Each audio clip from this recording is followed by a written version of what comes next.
Nana Ahenkan Foundation aka ne ho biem atadwefo wa Ayim Techiman ate Ahenkan Foundation ho dew clinical equipment insuo plastic chairs detergents ne enyoma ahodo pia esombo na ekuoi asesa de akɔkye oman na wasana gina so aye health screening chenchirenche pa ede amatimamufo enam won ho donti Nana Ahenkan CEO Dema Ahenkan Foundation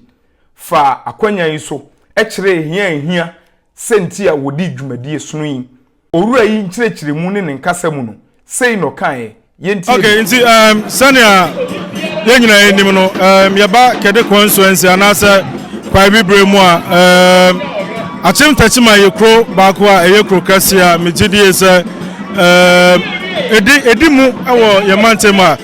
nti one of these days you were just walking around the bar hospital. When we entered there, you ready here? And you realize this health center no and lacking your baby brain. In fact, now yeah, samana nti busom said then I'm here. That's okay. Oh yeah, way. And the 2-1 I'm on here. Yeah, they buy. Techiman my son I'm kind of crocus. I know me they brought me delivery beds, they brought me wheelchairs, they brought me stretchers, they brought me table and we are mesman somebody to me at so they are brought me plastic chairs and you may be brave detergents, liquid soaps and who you may be brave and you can send the money they brought me no I'm going to na esomban faso send ya be ya yakuye nimu nyina no si awo mo a ebetima eden ade aba na nyina ya boa na ya peda Techiman na Techiman so aye krabehwe anya happe I think say yakwa asuom yakwa baby bebre ya ba Techiman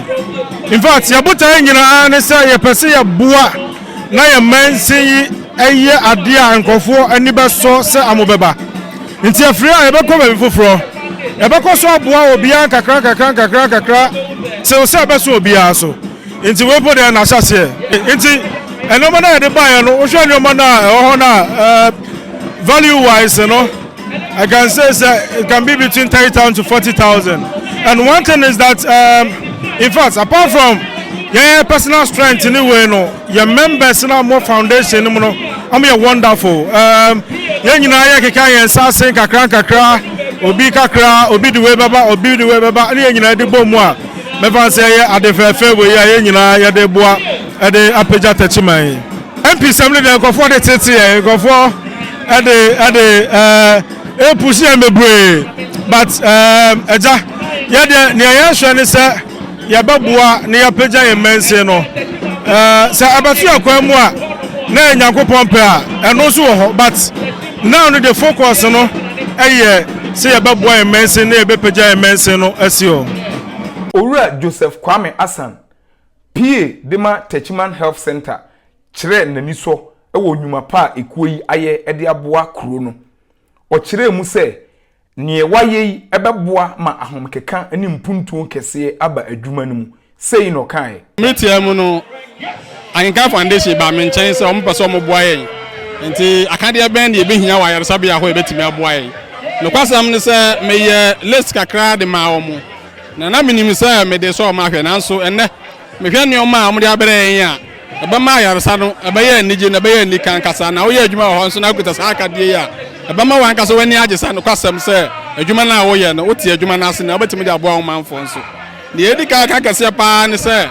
me ko fa me ne o mo ye adwuma ne ma hemfu ni na mo me na mintimi nda Ahenkan Foundation fase in fact me tuma ni na mehwe ne o ma mo de abere na ya adwen nduru sese ebetimi anya sa akade no animanim ya de ayadwuma ade aboa ye manfo ntase da kase pa na ye de ma wo ye to so mienu ne se anya we nkwan ne o ma ye hia bribia Ahenkan Foundation ebenya opese oboa ye no oba ebetimi akere no de aka ebetimi asan aboa ma yaresa adwuma na akoso ankasa na me crofo a me ne o mo ye adwuma nurse fo ene o ma ka ho nyina ye hospital ho ene me manfo ahemfo no obese na no mo kasa na otimi se anya me nkwan na mani age ye nyina ani age se o mo te sa no ma na ba say em fan here ayalesafo anasa ayarefo ewo kroma say e twato kra no ye da omase de o ma ya ma ye Nyankopon hira om ye nuanom aka nso o mbetimi aye mbo sa de ama won so yenim se ni nyina aka bom na yenya akade na o ma mu ni nyina betimi agina yie ye krom yie nim se ba bi fo nso mo so ba ye om de na yenya ayeresa adwuma no atimi aye kra ba hwe ankasa e ko ba se nyoma we kura o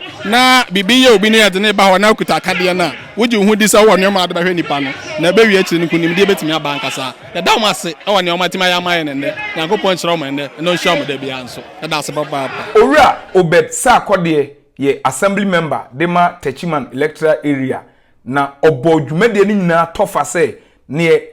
ekoi aye eye fantastic yentie na numu nsem afad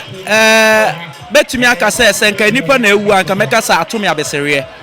but we de nya nipa na ewu na emomo no adepa na aba Techiman enti we meka se eye very fantastic mi hu bi kreda na senka yenya enipa bi ti se eye Nana Ahenkan ewo eye ye kwa bibire mu hanom a kamenim se enka kwa bibire mu afa ne to mapefra because we ni ade a se kakra ba oboto me wosa wo ye because nipa beji din but wa ma meji nyinche enti de me pesa me kan nyina ne se enne Techiman ate de ne enne Techiman ate de enya mi Obed na mom Techiman ate de e kire se Nana Ahenkan oye ye nyina no o de abepie mo Techiman enko wie ni se waba be hu se ye clinic e wo problem kakra enye se bebre na de wa be ye no meka se ye bebre e kire se de na ye hwehwe no kwa wasa be ye ma na boro so enti de meka ne se in fact Nana Ahenkan nyame onhyiraw na me hu se ose a oyo na me de meka ne se me hu se asa on position ba na me di position man se ko me pre MP na me nta na chi because omo ma ba nyina no asa omo mo homoden omo be beje mo busuafo a ene wei ye man common fan hezo ono anu botom sika hwede oye enti de meka chere Nana Ahenkan se mesere mi bunkoto je sere no de matin se nya mpinti na oye ba de mesere ne se omra na yentumi mfa akonwa ne nya kran hya ne nsa na me hu so obetumi aye because ka kra bi mponi in fact me ano eya me wonwa enti Nana Ahenkan se wotie mi a me hu se also pampi ma ne wakasa saa but ene de Obed se wotie me koma me no udi a ene mama obi et e kovara se ne bra na be contest MP ne nyina na tikede man nyina no ye beta wachi Honorable Sapon Jones ye Esuom Tibuase electoral area assembly member na ordinanum nyam kota ni nuanum achi na okasa sei e wo dwumadi na se yentie bi se Nana Ahenkan ye obi a oyo odomo obi a wo ba chi Esuom a ade fefe oba ya wa bi Esuom o bi miamia bebre yesire yen kwa bibre mansim mpanifo se ebleso na eniba bi se unity as a leader ye nyina nyini ntum ne moa ade fefe wo ye no ebro agene ntiase so mi ankasa mbe ya assembly man ne ma ode aboa ma me de ma me kromfo e fa se chopbox fam enkwala esu adwuma machines Ahenkan nipa eti masem kakra meka no se ebleso se daachi bi o unity as MPO dwumadi bi o po ko ebre mensin nipa nyini ntum na omon support no chese odo ontwen masem ma ansana ba wakase meye o de tunanim ku ade a oba be empo so won tunanim kra o try ne best so betimi aboa ya besre kede man ene kwa bibre mensin mu nipa nyina se ebleso a ye nyina support no chese se won so ne hwe ya ana wo hu ne tibreza wo so ne hwe aba wo so edi papa me de masona hwe ene abebre mu enti kakra meka se nyankopon hira no onye ne kese na bibi obebia enye yi riba awiye no timamufu a wonya atenkapa e wo dwumadie pa wo yeye ase enso kire wo nani so won kasa ne bini de otwode ampo nyankopon ase ne atoso mienu yeda opani a adwuma ye ne de anso ase ne atoso miensa yeda kurowura ase yeda adwuma ye fo amoka ho ba ye nyina anso ase yeda mo ase woni amaya amayen ene dai maya de kase amayen pa sa mo timi abehwe a yalefo ti sei yeda mo ase nyame nhira mo